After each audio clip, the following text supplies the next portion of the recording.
Thank you, Candy. Thank you, everyone, for coming out on a kind of crappy, wet night in Vancouver. I'd like to acknowledge that I grew up a settler on the unceded territories of the Coast Salish people. And I'll read two excerpts from my novel, Wild Blue Yonder, set in the mid-50s in Lynn Valley, in North Vancouver, right over there. In the first excerpt, Jane is 12, and the whispers are her thoughts. Run like a deer. Grade 6 girls slipped into a clump of cedars at the corner of the school.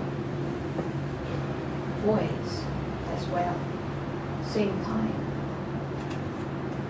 Wouldn't go in, even if asked, which I'm not. Mom's warnings, foggy words, bottom, never bump. After grade 1, Jane gave up squirting grubby-handed in the dirt, squatting grubby-handed in the dirt, squirting marbles with her thumb. She left the boys who smelled of earth and gold and took up skipping. But by grade 6, she was sick of skipping, sick of limp ropes that tangled legs. No good at it. Skipping was for girls in tissue dresses who hovered between thudding ropes, girls who wore sandals that pat, patted. Jane finished a sandwich of Mom's grainy bread with thin sliced ham and tossed wax paper in a trash can. She looked around. Can't just sit. What to do? And just like that, she was running. With the weight of the school's stone wall close to her right shoulder, Jane pounded the gritty ground, around and around. You run like a deer, a neighbor mom once said. Around and around, past thudding soccer balls, past thudding skipping ropes. Cinderella, dressed in yellow, went upstairs to kiss a fella. Another loop, and she looked over her shoulder as if a kid were chasing her. Maybe someone will get the idea. Join in. How many doctors did it take? Around and around, her mind smoothed out. Kids darted here, darted there, distant, blurry. And she was seeing them from above. I know what's happening around the whole school. She tried counting circuits but lost track. Each time she passed the clump of cedars, she felt better. No one yelling at me. No one asking what I'm doing. Days, weeks passed. Unless rain belted down, she ran most of lunch hour. Recess, too. Don't know what else to do. Kids think I've got bats in the belfry? Maybe. And maybe if I do it all the time, they won't notice. In the second piece, Jane is 13, and she's now in junior high. The boy who grinned. Turn around in your desk. Leave her alone. The grade 7 teacher noticed the boy who pestered her. His nose was small, sharp, his ears stuck out, and all day at Sutherland Junior High, at the end of each day, the boy went a different direction, never stood at Jane's bus stop. The day he got on the same bus, Jane stared out the window, ignored him. The bus loped along Lynn Valley Road, turned to climb Mountain Highway, and Jane got off near the top and walked along Kilmer toward home. The smirking boy with white as paper face followed her, kept the same distance as the dog that sometimes followed. The bad dog with glowing, coal black eyes that nosed through grass and weeds beside the road as if that was the only thing it cared about. The dog always appeared near a house she couldn't see, deep in the forest where a man with a shotgun lived. So khaki, her brother said. Her heart thumped like a rabbit's. Dogs smell fear, said Mom. Don't let them know you're afraid. Go the other way around, said Khaki. Don't want to go that way. If only the damn dog would go away. What does fear smell like anyway? How do you hide it? Her school bag dug into her shoulder. Her blouse collar rasped against her neck. A cool breeze couldn't lessen the heat that came off her. The mad dog always stopped hunting her when she got far enough from the place. If the grinning kid still followed when she passed Kim's, she'd eke into the woods and ditch him. No one knowing what the house was could show up out of the blue. She crunched along the road where it dropped to a culvert that she and Bobby sometimes bent double to walk through. She passed Kim as she glanced back, still grinning.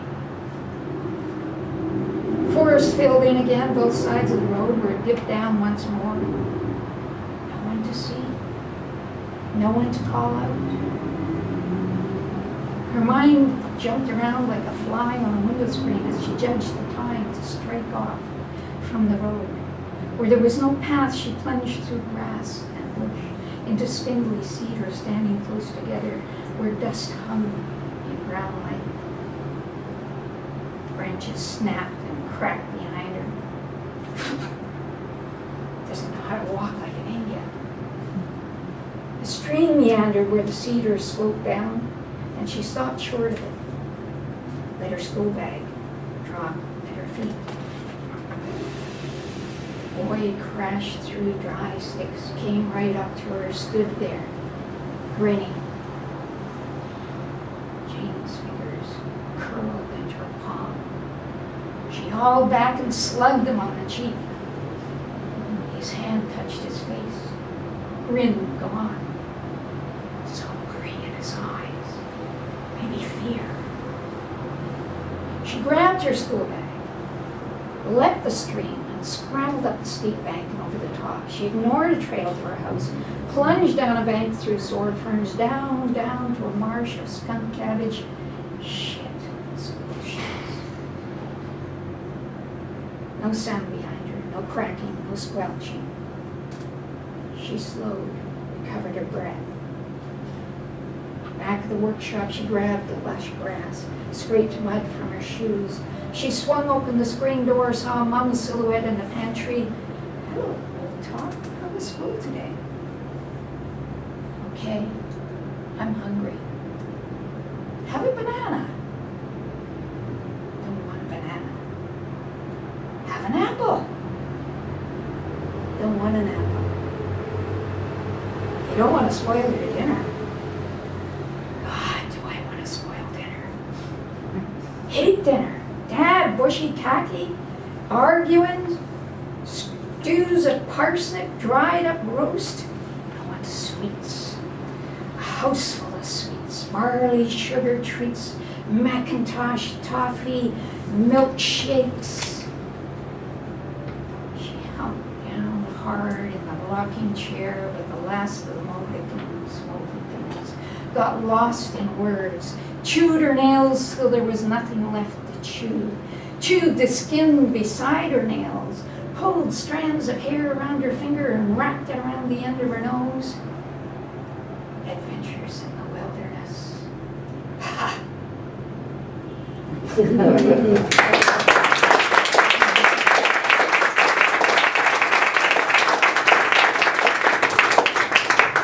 Thank you. Thank you.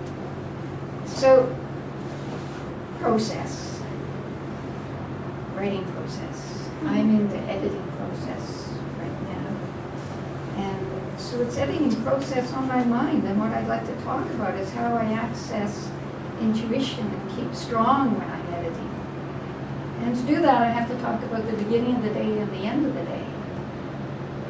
And years ago, when my creative work was primarily with art making, with a side of yoga, I noticed how in the morning when I was lying on the yoga mat, stretching, just lying prone, my mind started firing.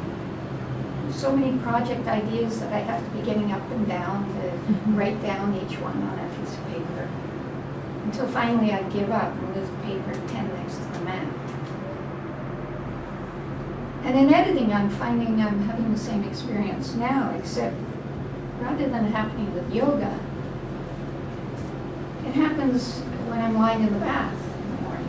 So I just got up, and I get into the bath, and I'm lying in much the same position I would on a yoga mat, except my head's tipped up a bit. And it's kind of interesting that it's happening in relation to water, lying in water. And that's what sparked insights, because water features largely in my novel.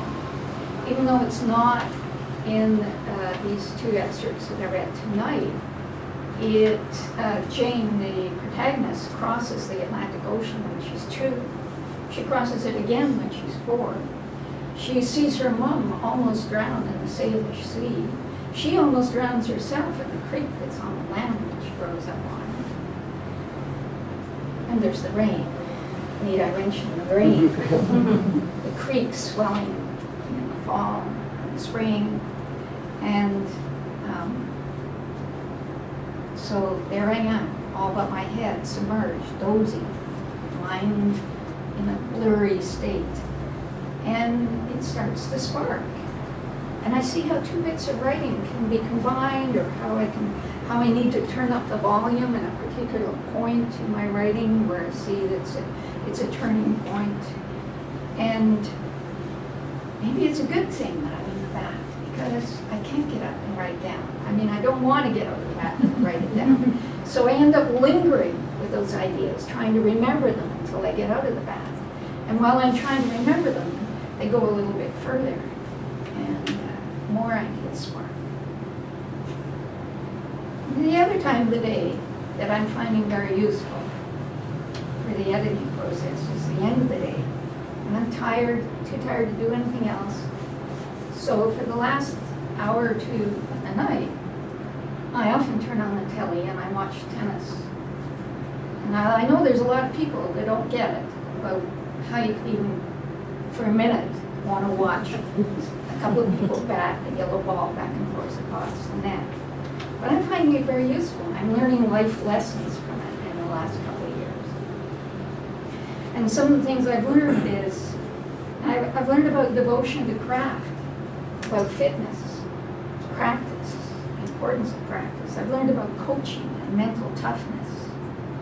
I've seen players struggle. If you watch over a period of years and you see these players struggle, they're trying to work their way up through the ranks. And they keep getting beaten by the top players. And they have to have the flexibility to come back from those defeats. They have to believe and go on striving until the time that for some of them this magical thing happens, where all the hard work and the devotion and the mental toughness, they all peak, and suddenly they're the ones who are rising, and they're the ones who are momentarily at least unbeatable. So tennis players are my inspiration to keep on writing, and to keep on believing that my writing will see the light of day.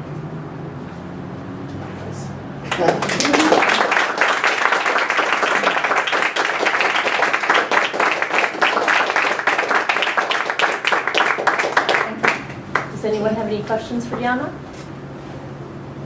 Does it keep on going on like that, where you get these sections of this girl's life throughout her entire life, and you have all these missing sections throughout the entire, I like that idea. Yeah, because you can like updating yourself with this person throughout the next, not one, that's more of a statement, declarative statement. question, but Yeah. yeah. I'm glad to see you picked up on Yeah. that, 'cause- yeah, Cool. cool.